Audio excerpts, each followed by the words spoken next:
Baik, bismillahirrahmanirrahim. Kali ini kita akan membahas tentang kelanjutan topik, salah satu topik di perkuliahan pengantar teknik industri, khususnya tentang biaya produksi dan analisis investasi. Baik. Jadi ini memang masih dalam satu rangkaian dasar-dasar keilmuan yang ada di teknik industri. Jadi kenapa kita pelajari ini? Ya aslinya setelah kita menyusun semuanya kelengkapan untuk melakukan produksi, tentunya kan kita mulai melakukan produksi ya.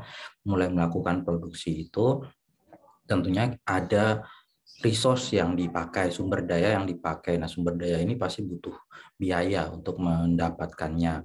Nah, jadi di sini adalah kalkulasi bagaimana kita kemudian mengenali biaya-biaya apa saja yang ada di produksi, dan juga kemudian kita dari situ sesudah dijual kan ya, sesudah kita jadi dibuat barangnya kan kita jual juga, kita harapannya itu mendapatkan keuntungan. Jadi kali ini bahasan kita memang terkait aliran dana yang ada dalam perusahaan, bagaimana kita teknik industri itu juga harus memahami hal itu. Jadi ini ada pengantar. Kali ini adalah pengantar terkait hal itu. Jadi pengenalan biaya dan bagaimana kita kemudian melakukan analisis terhadap keuangan yang ada. Nah, pertama untuk memahami biaya kita perlu memahami klasifikasi dari biaya itu sendiri. Jadi ada beberapa pengklasifikasian ya yang kita bisa pakai. Pertama di sini adalah by output, dari apa yang dipakai, yang dikeluarkan. Biaya itu dikeluarkan untuk apa? Contoh kalau biaya itu untuk di sini contohnya untuk misalnya untuk bayar listrik, yaitu biaya listrik, biaya sewa listrik, atau untuk biaya sewa bangunan, untuk melakukan sewa bangunan nanti biaya sewa bangunan, ya biasanya seperti itu. Jadi bisa dinamakan dari situ. Itu pengelompokan yang paling sederhana sebetulnya ya. Kemudian ada klasifikasi berdasarkan fungsi utamanya dalam perusahaan. Jadi kita tahu dalam perusahaan itu ada berbagai fungsi ya, mulai dari yang paling penting kita sudah belajar di beberapa ini, ada produksi, ada marketing, ada seterusnya. Ini juga masing-masing fungsi itu pasti membutuhkan biaya.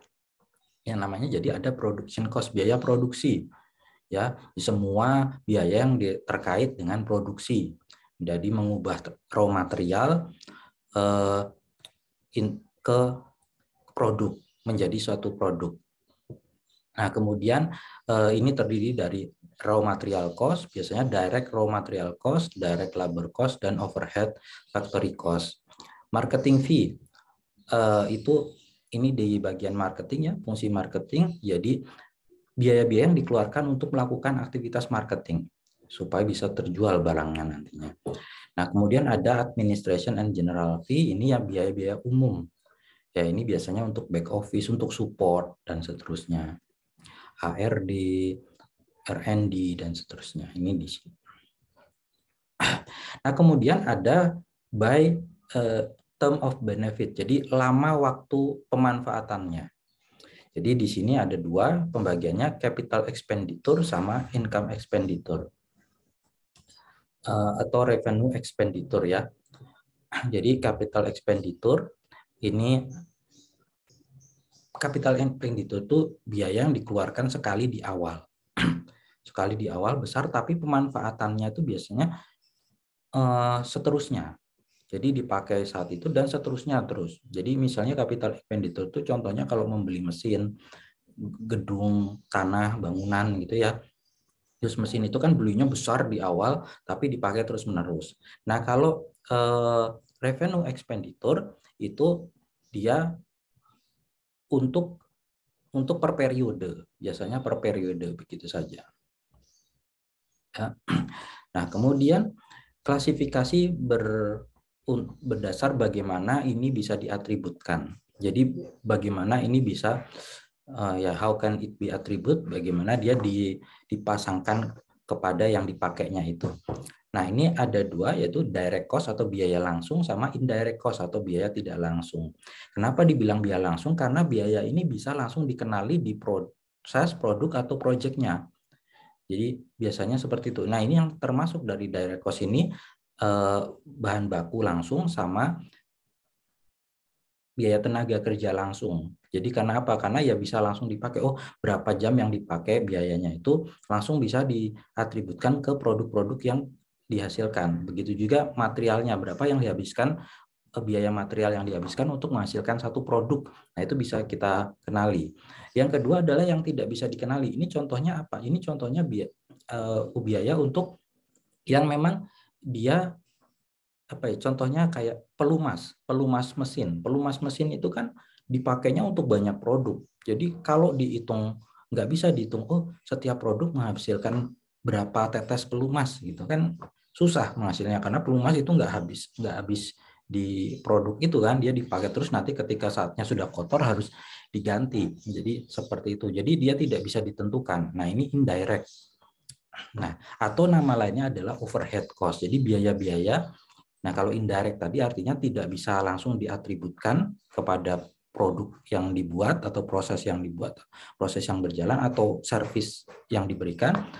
Nah, tapi istilah lainnya adalah overhead cost. Overhead cost itu biaya selain biaya langsung. Jadi mirip-mirip ya. Jadi ya itu tadi termasuk kayak pelumas dan seterusnya. Nah, ada misalnya pajak, insuran dan seterusnya, itu kan juga kayak bayar security guard atau apa namanya, security guard itu bayar satpam. Itu kan satpam ya bekerjanya nggak ada hubungannya sama berapa volume produksi ya. Nah, seperti itu. Nah, kemudian ada namanya, ini yang terkait dengan volume of production. Jadi volume produksi ini penting ya. Kenapa? Di sini adalah karena gini, karena memang kita memproduksi sesuatu kan sangat erat kaitannya dengan volumenya. Artinya ya mau ya volume produksi inilah yang berkaitan erat dengan penjualan kita. Nah, terkait dengan volume produksi ini, banyak atau tidaknya produksi kita itu ada biaya namanya fixed cost, variable cost, sama semi variable cost. Jadi fixed cost itu adalah biaya besar yang nggak dipengaruhi aktivitas dari terkait volume of production. Jadi berapapun volume produksinya, biayanya sama. Nah, kalau variable cost itu yang dia proporsional terhadap jumlah produksinya. Kalau produksinya sedikit, ya jumlahnya juga sedikit biayanya. Kalau produksinya besar, biayanya akan besar. Nah, ini seperti itu. Kalau semi variable cost, ini itu mengandung, ini atau istilah lainnya hybrid cost. Biaya hybrid, karena dia mengandung baik komponen dari fix maupun variabel. Biasanya di situ. Jadi contoh kan biaya listrik. Listrik itu kan ada abonemennya ya. Dipakai nggak dipakai per bulan bayar segitu. Tapi kalau lewat itu, kalau dia banyak makainya ya nanti ada tambahannya. Nah, itu komponen yang seperti itu. Nah, terkait yang tadi berdasarkan volume, itu behavior atau perilaku dari biayanya itu bisa kita kenali sebetulnya kalau kita lihat tadi. Nah, kalau biaya variabel itu lihat seperti ini, grafiknya dia naik terus. Jadi kan mulai dari nol. Kalau perilaku biaya variabel di yang paling kiri ya, jadi kotak yang kiri atas itu biaya variabel, itu perilakunya, grafik garisnya itu perilakunya. Jadi ketika kegiatannya nol di situ, biayanya juga nol. Semakin banyak kegiatannya, biayanya meningkat. Itu kan makanya garisnya seperti itu. Nah, kalau sebaliknya di yang kanannya, yang sebelah kanannya, yang atas itu adalah biaya tetap.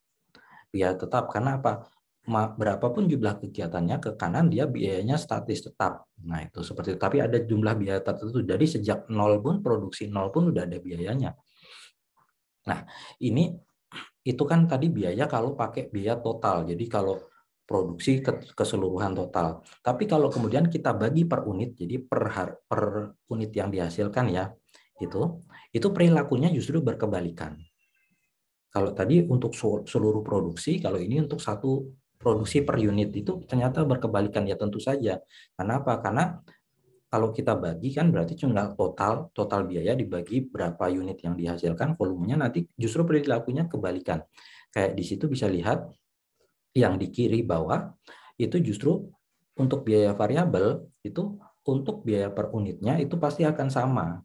Makanya kalau di total dia berubah ya kan ya. Jadi kan dia akan sama biayanya sebaliknya kalau biaya tetap itu akan berbeda untuk jumlah volumenya. Jadi makanya grafiknya justru terlihat menurun seperti itu kan. Makanya kalau kenapa kita di industri itu maunya produksi massal ya. Kalau bisa produksi massal karena itu kita lihat biaya tetap itu semakin banyak produksi itu semakin kecil untuk per unitnya. Per unit itu berarti kan nanti bisa diinkludkan ke harganya. Nah kan, nah itu jadi makanya industri itu melakukan produksi massal ya supaya ini bisa. Jadi kita sudah beli mesin, beli gedung untuk mulai produksi. Kalau produksinya kecil ya rugi. Jadi harus produksi massal. Itu mah teknik industri itu sendiri. Nah, functional relationship. Jadi kalau kita gabungkan ya, karena ini tuh ada bisa dilihat dari persamaan seperti ini, persamaan standar yang biasanya seperti ini, regresi linear seperti ini. Jadi Y sama dengan 300. Ini contoh langsung dari kasus ya, biasanya Y sama dengan A plus BX. Ya ini yang angka konstan tanpa ada variabel ini adalah 390.000 itu adalah biaya tetap. Ya, kalau 200X itu biaya variabel karena X itu adalah jumlah produksinya, volumenya. Jadi akan terkait jumlah volumenya dengan konstanta 200. Kalau kita gambarkan kayak gini, antara grafik antara ordinatnya biaya dan aksisnya volume produksi. Nah, biasanya kan pasti ada gini. Biaya tetap muncul di angka di garis 390.000, terus nanti ada biaya variabelnya.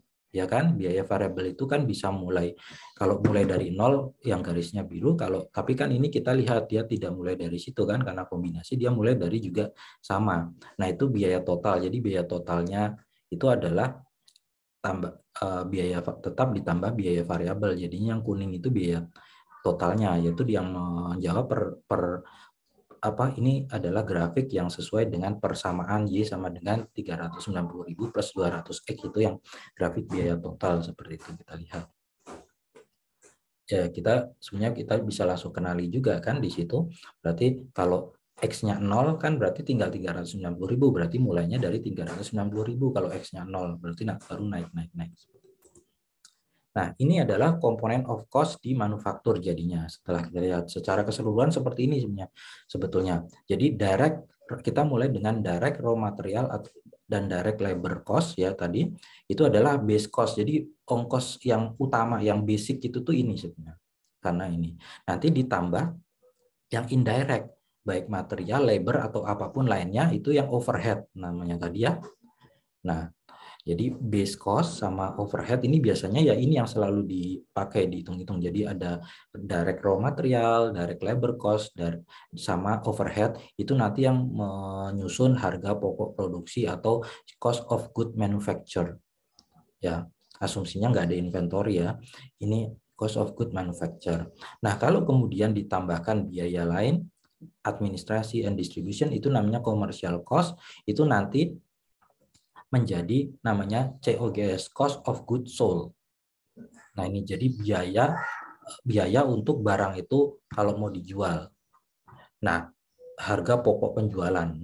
Baru ketika ditambahkan profit yang kita inginkan berapa itu menjadi sales price, harga jualnya. Nah, seperti ini. Nah, itu tadi terkait biaya, pengenalan biaya.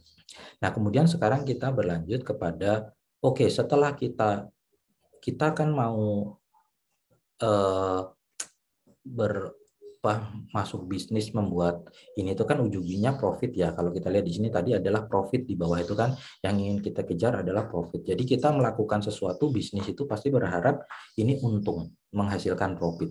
Nah, bagaimana kita mencoba memastikan ya nggak ada yang pasti tapi memperkirakan bahwa ini nanti profit atau enggak ya, kita melakukan investment analysis ya. Kita kan membeli mesin, menyiapkan suatu industri itu kan investasi, harus sesuatu investasi itu harus menghasilkan. Nah, ini kita bisa melakukan investment analysis dengan engineering economic namanya. Nanti ada mata kuliahnya sendiri.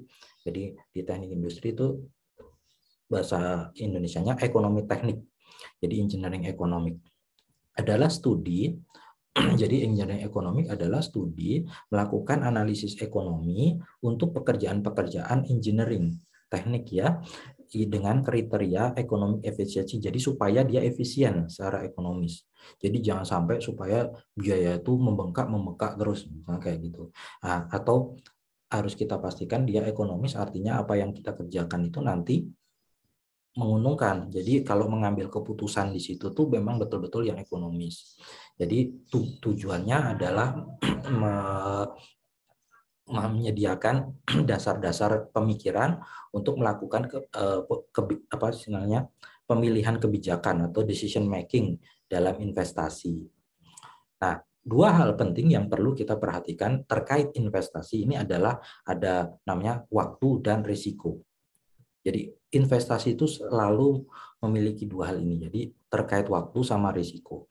Jadi investasi itu beda sama jual beli. Kalau jual beli kan transaksi di situ langsung dapat profit ya. Maksudnya kita punya barang dengan harga pokok penjualan dijual dengan margin dapat profit. Nah, tapi kalau investasi ya kita taruh uang kita, nanti seiring waktu dia baru berapa lama kan harus berproses dulu baru dia menghasilkan. Itu ada time.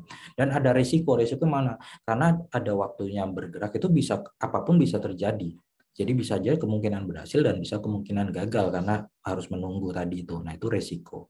Itu perlu kita pertimbangkan. Nah, prinsip dalam engineering ekonomi ini kenapa perlu? Karena gini, ada dua prinsip penting, yaitu adalah setiap investasi atau proyek itu bisa dilakukan apa ya istilahnya, lebih dari satu cara. Jadi kita tuh sebagai investor itu punya pilihan. Kalau kita mau investasikan modal kita atau uang kita kan tidak harus satu kan. Kita bisa milih mau taruh di bank, mau taruh di bikin perusahaan, mau ditaruh di saham atau apa. Itu sebenarnya investasi itu banyak pilihannya. Nah, sekarang mana yang kita pilih? Tentunya yang paling menguntungkan kan dari sekian banyak pilihan itu. Makanya perlu dianalisis. Yang kedua, karena resource yang diperlukan untuk investasi itu terbatas. Kalau asumsinya uang si investor itu adalah unlimited, kita punya semua uang yang ada di dunia ya, kita nggak akan bingung kan mau naruh semua aja kita investasikan juga nggak habis uangnya. Tapi kan uang kita terbatas, jadi malah kita pilih-pilih mana yang memang paling menguntungkan. Intinya seperti itu. Jadi memang khusus untuk proyek-proyek yang kaitannya sama engineering ini kita ya memang tidak harus ada kolaborasi dalam mengambil keputusan ini. Jadi antara seorang akuntan yang tahu masalah keuangan secara sama ekonomis, orang yang tahu terkait ekonomi kaitannya dengan engineering, sama si manajer yang akan melaksanakan nanti proyeknya. Ini biasanya harus saling berdiskusi, berkolaborasi. Nah, untuk memahami masalah investasi dulu lebih lanjut, ini kita mempelajari namanya time value of money. Jadi ini satu konsep di mana ya tadi kok bisa sih investasi itu menghasilkan karena ada waktu. Ini dengan konsep time value of money. Jadi pemahamannya gini, uang itu harusnya seiring waktu itu kalau diinvestasikan pasti bertambah. Ya kan, karena diinvestasikan kan dipakai untuk melakukan jual beli ataupun untuk berproduksi, itu kan nanti harusnya bertambah. Kita taruh uang kita di bank saja dengan suku bunga tertentu ya nanti akan nambah ya. Urusannya dengan inflasi itu ya urusan lain, tapi pasti dia bertambah. Nah, seperti itu kan. Nah, konsepnya seperti itu. Jadi uang itu kalau seiring waktu kan itu pasti akan bertambah. Kenapa? Karena sebetulnya dengan adanya waktu ini kan sebetulnya uang itu bisa kita putar. Bisa kita putar dengan proyek-proyek yang berhasil sehingga kita bisa mendapatkan keuntungan. Jadi kalau kita investasikan ke orang ya kita harapannya ke satu pihak tertentu, harapannya dia juga bisa memberikan keuntungan sebagaimana layaknya kalau kita putar sendiri gitu. Tapi ini pakai asumsi bahwa kalau berhasil. Jadi semua ini asumsinya jika berhasil. Nah, ini memang agak berbahaya juga ya konsep time value of money karena memang dilandaskan pada asumsi bahwa ini berhasil. Padahal kan harusnya namanya kayak gitu bisa ada kemungkinan gagal. Nah, kemungkinan gagal ini tidak pernah dibahas, tapi memang kita melakukan analisis itu kan untuk meminimalisir kegagalan dulu di awal. Jadi memang selalu konsepnya berhasil. Nah, apa yang perlu kita pahami? Jadi ada istilah-istilah di engineering economics, yaitu pertama adalah similarity of financial value atau equivalence. Jadi walaupun ya artinya karena ada uang tadi ya, konsep uang itu berubah nilainya dari masa ini di masa depan, itu walaupun berubah tapi sebetulnya nilainya, value-nya itu masih ekuivalen atau masih sama. Jadi itu ada pengaruh dari inflasi tadi juga. Jadi gini, uang 1 juta kalau kita pakai beli apa-apa sekarang itu beda sama uang 1 juta 5 tahun ke depan. 5 tahun ke depan 1 juta itu mungkin dibeli untuk yang barang 5 tahun lalu nggak bisa dapat segitu, harus sudah berapa juta. Nah itu kan itu konsep ekuivalen. Jadi di masa depan karena uangnya berubah sendiri bertambah, ya harusnya 1 juta saat ini itu lebih besar di masa depan, jadi mungkin 2 juta atau 1,5 juta. Itu konsep ekuivalen. Kemudian ini bisa terjadi karena apa? Karena ada interest atau ada bunga. Jadi ada bunga itu apa? Interest itu adalah persentase keuntungan yang didapatkan. Ya seperti itu ya. Nah, jadi bunga ini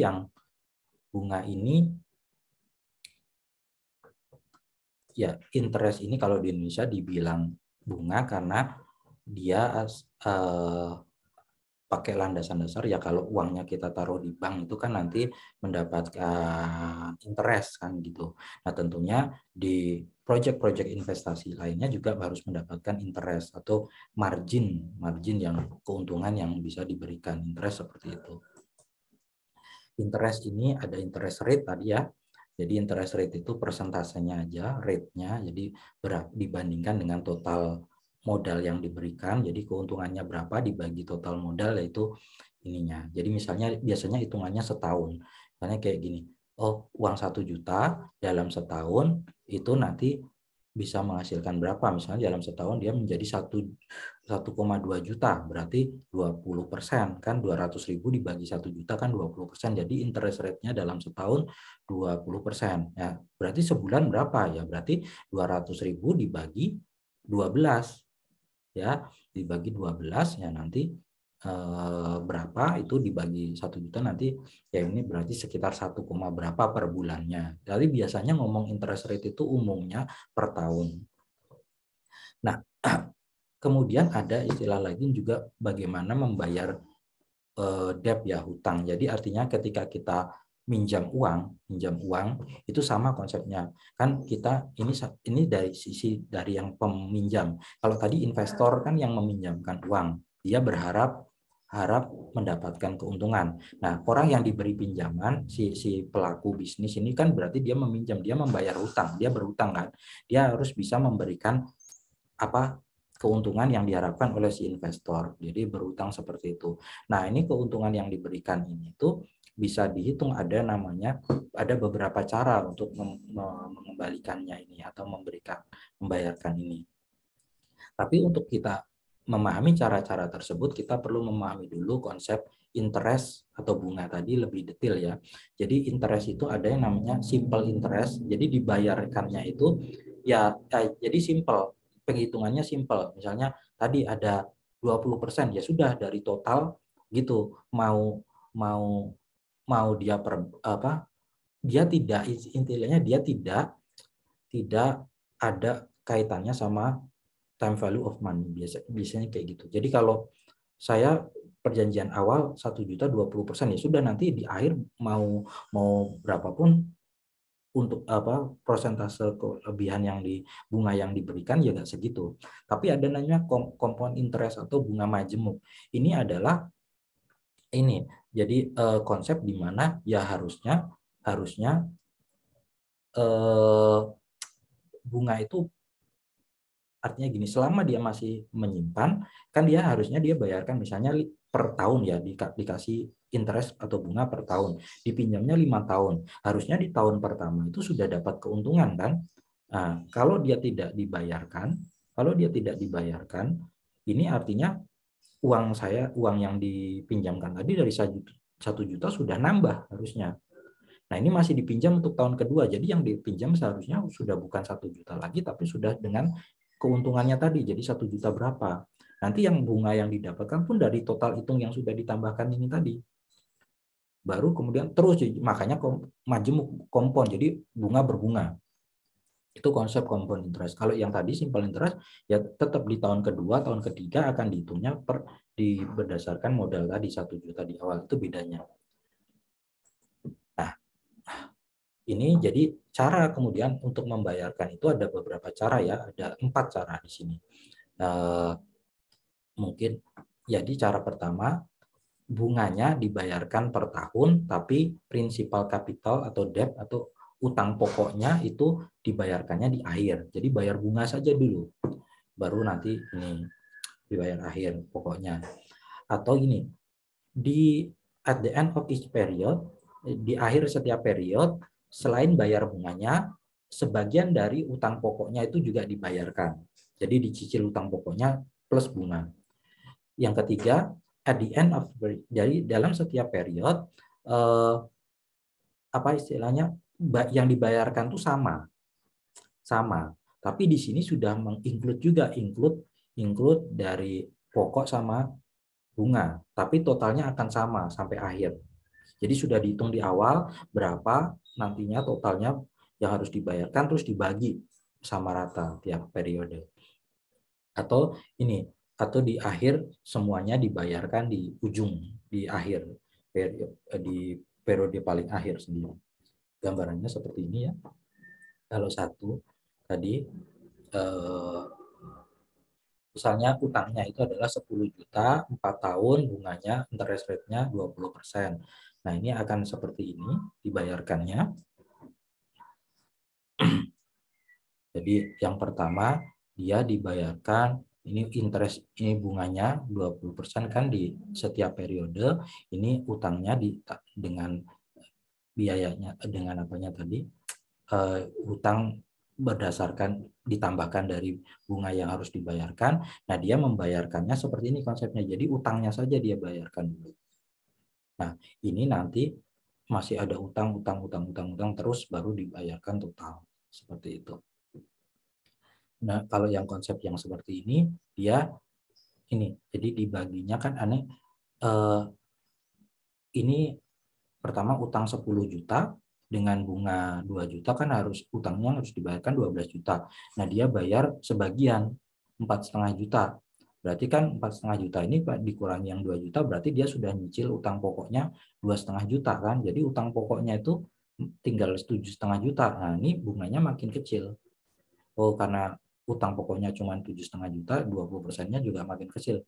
Jadi dia bebannya yang dibayarkan segini makin sedikit habis. Atau caranya dengan dibagi rata. Ya, dengan ininya istilahnya apa ya? Pembayarannya itu rata. Jadi sudah dihitung kira-kira berapa nanti. Nah, ini kalau dibayarkannya akhirnya rata, nanti dia perhitungannya sama, makin kecil sampai habis. Tapi sudah dihitung berapa bunganya. Atau tadi, pokoknya dia nggak pernah bayar, tahu-tahu di ujung dia bayar sudah menjadi ini, sudah sama seluruh bunganya, ya totalnya ya 10, jadi 20 juta 736.000 ini dibayar kontan di akhir. Jadi ya beda-beda tergantung kemampuannya mana. Kalau di sini mungkin dia agak bernafas lega di awal, tapi di akhir dia harus nyiapin, sama aja. Kalau di sini dia nyicil udah rata, dia udah kebayang. Kalau di sini dia juga makin awalnya berat, tapi makin lama ringan. Kalau di sini ya agak mirip kayak gini, tapi tidak sebesar bebannya di akhir, tidak terlalu besar. Mana pilihannya? Itu semua bisa terjadi. Nah, ini konsep jadi. Oke, untuk lebih lanjut kita harus memahami juga, untuk bisa melakukan investasi kita harus memahami lebih lanjut namanya interest rate tadi ya. Interest rate itu ada istilahnya nominal, ada istilahnya efektif. Jadi nominal considered less than, biasanya dipakai untuk yang 1 tahun, kurang dari 1 tahun. Kalau dia biasanya kan rata-rata tadi saya bilang non interest rate itu hitungannya setahun. Kalau dikurang ya dibagi saja. Interest rate yang untuk 2% ini kan per bulan ya. Kalau setahun 24%, dibagi 12 berarti sebulan adalah 2%. Nah, 2% per bulan ini dibilangnya nominal interest rate, yang nominalnya. Effective interest rate itu rate received that is greater than interest rate per year. Jadi contohnya seperti ini, kalau dia lebih besar. Contohnya 25.000 itu ditaruh di bank dengan interest 20% setiap tahun, berapa yang diterima setahun kemudian, ya kan? Kita punya uang. Nah, ini kayak gini, kan? Oh, maaf, bukan 25.000 ya, 100.000 contohnya di sini. Jadi 100.000 ini kan harusnya mendapatkan dengan bunga 12%, ini menjadi 112.000 ya.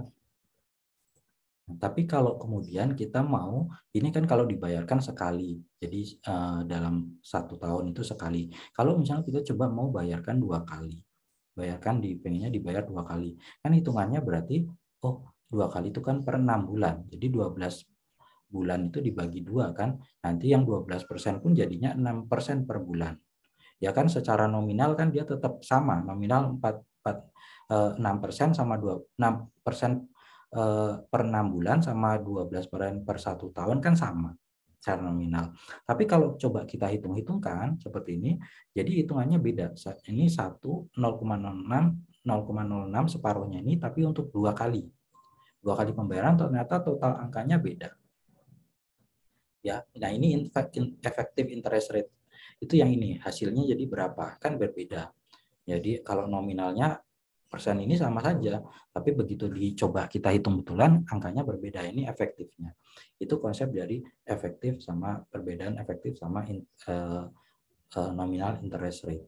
Ini masuk tadi kompon interest tadi ya. Jadi memang karena dia tadi bunga yang awal yang dibayar 6 bulan awal itu kan diberikan bunga, itu baru ditotalkan dulu baru dibungakan lagi. Nah, itu jadinya pasti akan berbeda.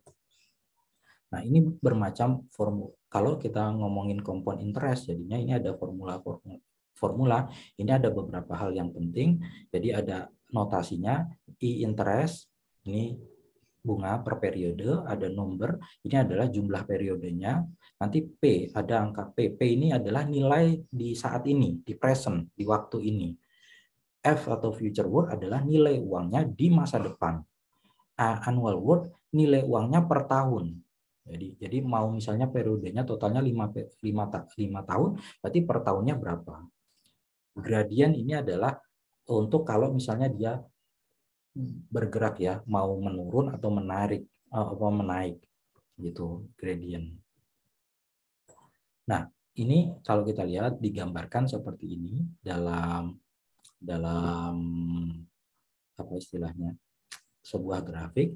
P itu nilai di saat ini, ya, nilai di saat ini. F itu nilai di masa depan, A itu nilai per tahun. Sama seperti ini. Seperti ini.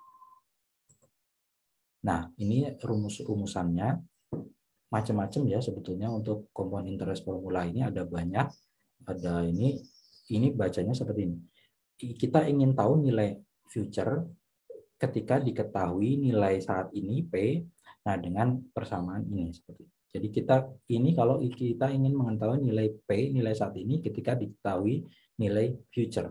Seperti itu nanti seperti ini nih sebenarnya. Jadi banyak kita tahu apa, tahunya nilai apa, pengen tahu nilai apa. Nah, itu seperti ini. Nah, ini contoh, tapi kita tidak akan mempelajari ini semua, akan bisa dipelajari ini semua kalian dalam mata kuliah ekonomi teknik. Yang kita pengen lihat satu adalah yang present worth sekarang. Yang contoh adalah satu present worth. Nah, ini contohnya, pelatihannya. Ini ada dua rencana investasi ya. Jadi di tahun kita pengen investasi, ada dua investasinya. Itu yang satu konsepnya dia dibayarkan itu secara sama tiap tahun 1.000 kita keuntungannya dapatnya 1.000 selama 5 tahun. Nah, kalau yang ini investasinya itu dia langsung langsung dapat di tahun itu juga. Begitu kita ini 5.000 sama totalnya 5.000 kan, cuman yang tahun ini yang ini dibagi untuk dalam 5 tahun, yang ini dibayarkan saat itu. Mana yang kita pilih? Ya sebetulnya kalau kita menerapkan time value of money aja, kita sudah secara, walaupun kita nggak tahu detail uangnya, kita sudah bisa bilang, ya pasti kalau uang saat ini lebih berharga nilainya dibanding di masa depan, pasti ya mending saya terima sekarang. Pasti kan gitu. Tapi kita ingin melihat lebih detail, sebetulnya berapa sih nilainya jadinya di masa depan. Nah, kita pakai ini tadi. Jadi kita yang peran pertama kan gambarnya seperti ini ya. Kita dibayarkan 1.000, kita tahu nilainya 1.000 tiap tahun. Jadi A 1.000 tiap tahun. Jadi diketahui nilai A, tapi ingin mengetahui nilainya saat ini, P. Jadi P, A, P per A. Jadi tadi apa interest rate-nya 10%, ingin tahu 5 tahun. Jadi kan seperti ini, 1.000, P per A, 10%, 5. Nanti 1.000 kali 3,791, 3.791. Ini dari mana? Nah, nanti saya pelajari. Ini dari kita bisa dapatkan melalui tabel bunga majemuk atau compound interest table, atau bisa juga dengan Excel sebetulnya. Itu sudah ada formula untuk melakukan ini juga. Intinya seperti itu. Nah, ini jadi nilai saat ini kalau kita dapat 1.000 tiap tahun selama 5 tahun itu ternyata dikonversikan, ekuivalensikan ke tahun ini itu ternyata cuma segini. Nah, sekarang kita langsung nerima 5.000, tapi kalau sama yang ini kita nerima sebetulnya totalnya seperti ini. Mana yang pilih? Ya pasti yang dipilih yang ini. Sudah jelas lah seperti itu. Tapi kita lebih tahu detailnya sekarang. Oh, ini yang kita dapatkan. Ini juga kalau contoh untuk future value ya, kita tahu kita ingin kita punya uang sekarang $500. Kalau kita pengen tahu 3 tahun ke depan dengan bunga 6% itu berapa? Berarti kan kita tahu nilai P, ingin tahu nilai F kan? Ya, jadi F sama dengan P tadi 500, P-nya tadi dikali F per P 6%,3, dapatnya segini. Nah, ini kalau present value juga sama, cuman gitu aja. Kita sekarang kebalikannya, kita pengen nantinya di akhir periode ingin mendapatkan $800. Nah, kalau bunga interestnya 5%, berapa sih yang harus saya simpan sekarang? Nah, itu kan kebalik ya. Berarti kita sekarang nilainya berapa? Tahu F-nya 800, ya kita masukkan nilainya segini. Dapatnya segini. Nah, ini P per F 5%, 4 kan kita dapat angka 0,822702. Ini dari mana? Ini seperti itu. Ini dari tabel. Jadi ini tabel bunga majemuk. Ini di buku ekonomi teknik biasanya ada tabel ini, selalu ditampilkan. Cara bacanya gimana tabelnya? Ini di sini ya. P per F 5%, 4. Jadi 5% adalah I-nya. Biasanya nanti ada tabelnya. I-nya ada 5%, 6%. Jadi kita lihat 5%. Berarti kita cari di tabel yang I-nya 5%. N-nya berapa? 4. Ini N-nya nih, 1, 2, 3, 4. Kita cari N-nya yang keempat. Ya, terus kemudian P per F. Ya, kita cari yang P per F. Ini ada F per P, P per A, semuanya ada kan? Ya, kita cari P per F di I5 yang keempat, 0,822072. Nah, itu caranya. Begitu juga untuk yang lain-lainnya. Begitu. Nah, itu kita sudah memahami konsep ya, merubah ke present worth.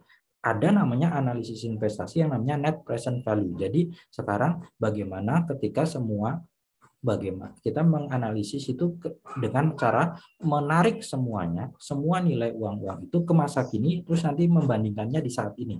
Jadi ada yang mungkin dapat setelah 5 tahun, setelah 8 tahun, pengeluarannya gimana, itu semua ditarik saat ini, terus dibandingkan. Konsepnya seperti itu. Harusnya dapat berapa, nanti baru kita putuskan. Ya, ini kelebihannya seperti ini ya. Kan apa, lebih simple, lebih jelas, straightforward, kayak gitu. Semuanya ditarik. Cuman mungkin kelemahannya gini, dan memang dia juga memperhatikan time of value of money, cuman kan kelemahannya gini, dalam 5 tahun itu sebenarnya rate suku bunga itu juga bisa dipengaruhi bermacam-macam, inflasi dan lain-lain. Ketika kita cuman pakai saat ini 10%, itu bisa jadi di tahun depan itu menurun atau menaik itu kan sebenarnya tidak kita perkirakan, gitu, tidak bisa kita perkirakan. Kelemahannya mungkin di sana. Tapi kalau untuk keputusan yang cepat ini bagus. Ini contohnya aplikasinya, yaitu seperti ini, semua ditarik, jadi biaya tahun 0 itu yang dikeluarkan apa? Ini kan kita investasi pertama kan yang harus kita bayarkan, capek. Biasanya seperti itu.